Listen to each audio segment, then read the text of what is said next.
wil nou vandag wil ek 'n baie skokkende ding sê hierso.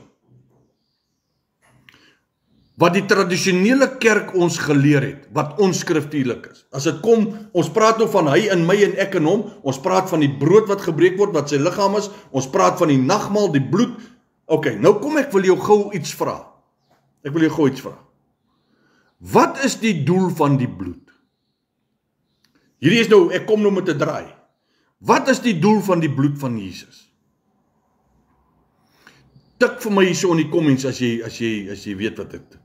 Die bloed van Jesus is om sonde weg te was. Die bloed van Jesus, as ek sê ek is gewas in die bloed van Jesus, dan beteken dit die bloed het my vrygemaak. Die bloed het my gewas. Hy het my oortredinge, hy het my sonde en my ongeregtigheid van my af weggevat. Want die bloed maak skoon.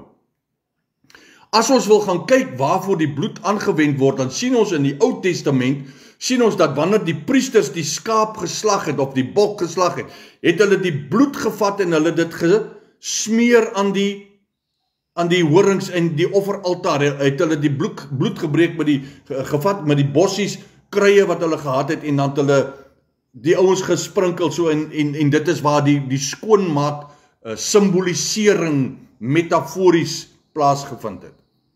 Ok, nou wil ek vir jou 'n ding sê, en ons het tradisioneel in die Pinksterkerke het ons hierdie ding gedoen, wat nie skriftuurlik is nie.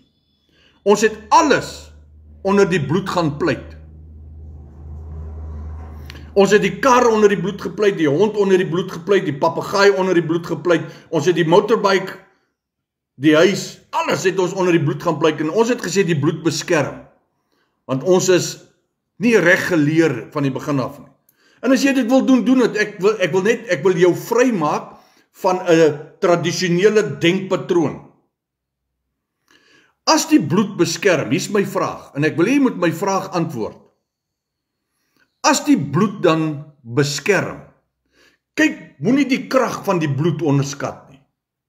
Asseblief. Onthou, ons praat nou van indwelling woord, die inblywende woord van Christus. Die bloed het my vrygemaak, het my sonde weggevat. Hy het my skoon gemaak. Die bloed het gemaak dat ek voor die Vader kan kom staan in 'n geregtigheidsposisie. En wanneer hy na my kyk, kyk hy my deur die bloed wat my gewas het. As die bloed beskerm, hierso, as die bloed beskerm, hoekom is dit nie in Efesiërs 10, 6 vers 10, in die wapenuitrusting van God ingeskakel? Daar's my vraag.